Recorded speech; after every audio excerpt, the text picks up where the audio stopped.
Judy, very much for that very kind introduction.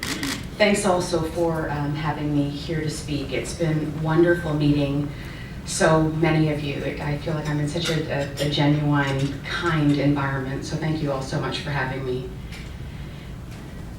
It was the day that we at MAC received an urgent call from our largest retail partner that I really realized how powerful staying true to your values can be. And I'll get back to that in a bit. In preparing for this presentation, I was reflecting on my life, beginning with the early days of MAC through to today with YPI, our foundation's Youth and Philanthropy Initiative. There's plenty I could talk about pre-MAC, but I didn't think you'd be so interested in my minimum wage jobs or girly teenage antics.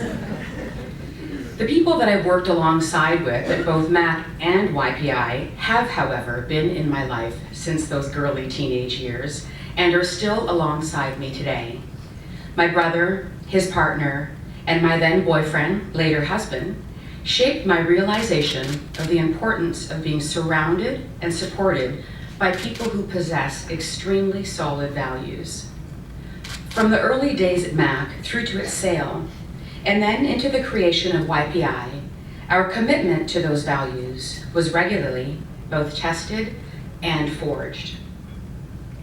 When we started MAC, we were young and eager and willing to take on anything. We had little money, worked for next to nothing, and in a desperate attempt to keep ourselves afloat a little longer, we asked my parents to take out a mortgage on their home for us. We started with nothing but a vision, and more importantly, a strong set of values. With MAC, people thought we were brilliant and innovative marketers, but really, again, it was our unwavering commitment to our values that was the key driver to our professional success. Our discussions weren't informed by focus groups or competitive analysis. Instead, it was the four of us simply coming together, deciding what is the right thing to do. When we started our PPID program, now MAC Pro, with 95,000 people subscribed, we started it to offer a purchase discount to industry professionals who needed to buy products in large quantities. My brother Frank suggested we give all professionals who needed to buy product for their work a discount. He hated seeing them spend so much money and wanted to cut them a break. None of us debated it. We didn't think, ooh, that's going to cut into our profits. What we didn't anticipate was how dramatically it would actually increase our sales. When we came up with the idea for Back to MAC, a recycling program where customers could return 6 pieces of empty product packaging and get a free product in return, we were just looking to reduce the amount of waste that MAC produced. We knew having empty used packaging shipped back to us in Toronto from locations throughout North America wasn't going to be cheap, but we didn't care. Given the way recycling and saving the environment is talked about now, you'd think we did it to drive sales. The fact is that to this day, I couldn't confirm whether or not it drives sales. We didn't care. When we introduced the MAC AIDS Fund and its Viva Glam campaign, it was at a time when most people still thought of AIDS as a gay man's disease.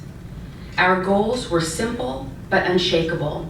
We wanted to create an awareness of the disease so that it got the attention, research, and funding for a cure people afflicted with it deserved, and so that we could save lives through the power of real information.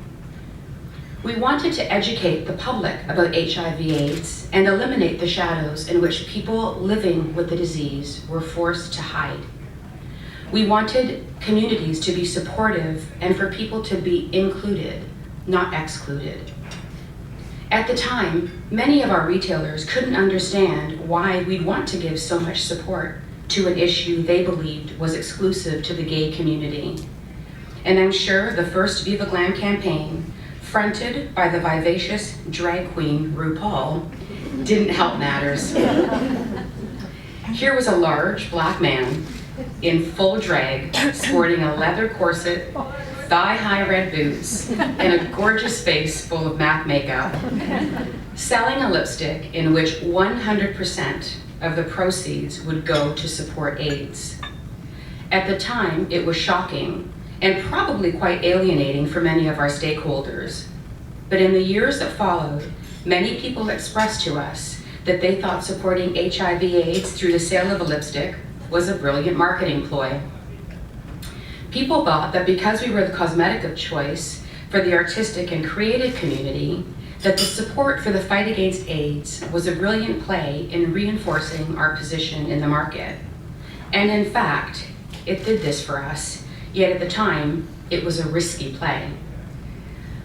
Brilliant marketing ploy was never our primary goal with the fund or with Viva Glam, but really all we wanted was to raise money and awareness for the disease that was not only claiming the lives of many, but creating a feeling of shame for their families and loved ones. Bless you. With all of these things, we took risks that for us ended up working out extremely well and helped drive our growth, but we were always prepared to accept the consequences. In truly living your values, you need to be prepared to accept the consequences. So let me take you back to that call from our largest retailer, one of the largest retailers in the United States, in fact. Early one afternoon, we got a call at our office. This particular retailer wanted to talk. They wanted to talk about one of our employees, a male employee who was wearing makeup at one of our counters. The employee hadn't provided poor service. He was timely and respectful. He just happened to be wearing makeup. We didn't get it. What's the problem? We asked them. They told us that male employees weren't allowed to wear makeup in their stores. It was store policy.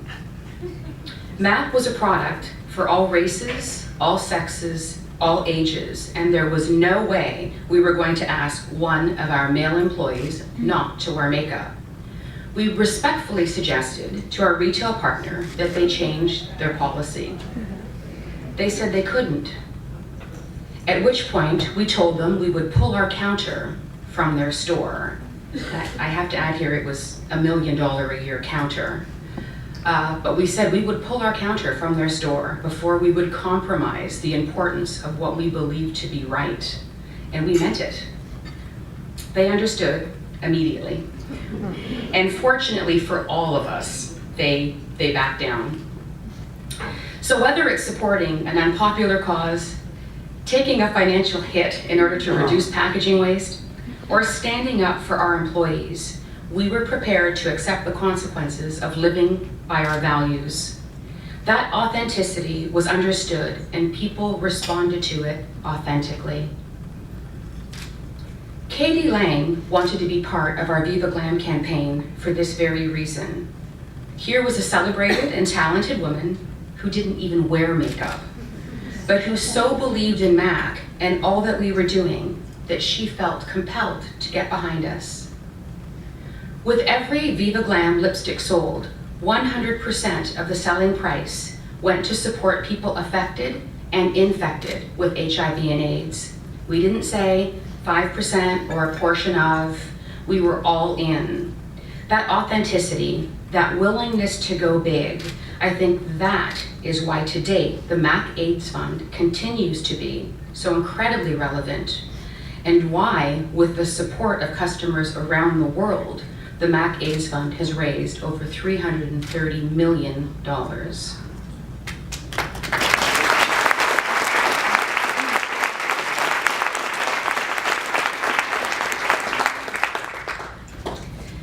That same desire for authenticity is what led to the creation of YPI. We knew we were establishing a family foundation. We knew we were going to be granting to charity, but we felt the traditional approach of processing applications and check signing just didn't feel right for us.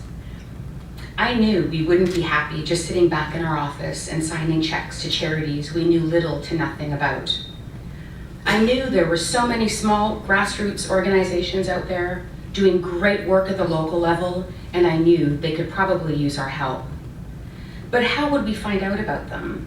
How would we know what the needs of the local communities across the country would be? The idea for YPI came out of the realization that young people, with their fresh perspectives and eagerness to take in information, would be best suited to determine the true needs of their community and select where our foundation should be doing its granting. I wanted to invite others into the giving experience so that they too would have the opportunity to develop and demonstrate their own values. A school that runs YPI runs it across an entire grade level, and we provide them with a strong curriculum that gives students the tools to become informed philanthropists. They research their community to discover what its true needs are, and then select a charity that exists to support those needs.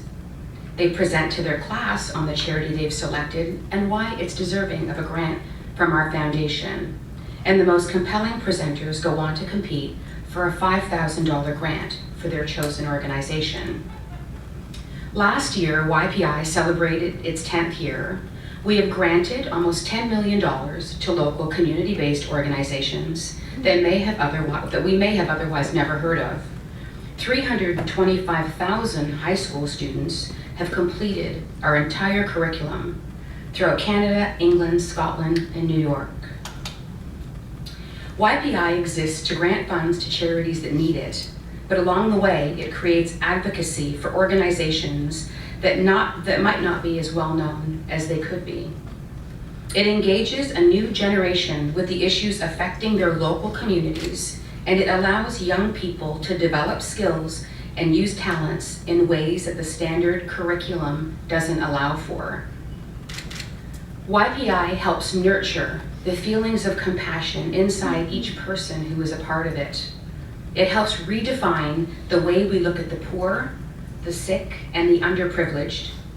It eliminates the us and them thinking that is so pervasive in our society. It is giving us the opportunity to see that we are all part of the same world, and that we have a responsibility to treat others as we would want to be treated. Knowing that I'm inspiring young people to engage with those less fortunate and involving them in the betterment of their communities is something I am incredibly passionate about. But one of my favorite outcomes of YPI is that the kids discover their own passion and strengthen their own values. My experience with MAC helped me realize what matters to me and how I can stay true to what I believe in. And I think that YPI helps high school students do the same. Tuned into their values, these students learn to take action and to use their voice to stand up for what's important to them. They get behind and immerse themselves in issues and organizations they choose to rally for. In the way that MAC tapped into a certain vibe, so do the young people involved in YPI. They have a real hunger to make a difference. And we want to give them early on the opportunity to discover what matters most to them and how they can positively impact the lives of others. This hunger to want to make a difference can come to anyone who is in touch with what they value. For all of us here today, we have the ability to do so much to impact change, not only through funding, but by getting behind the things we believe in with the strength of our voices, and most importantly, the strength of our actions. And, like me, if you can realize your passion and stay true to your own values, you just may wind up looking more clever than you actually are. Thank you very much.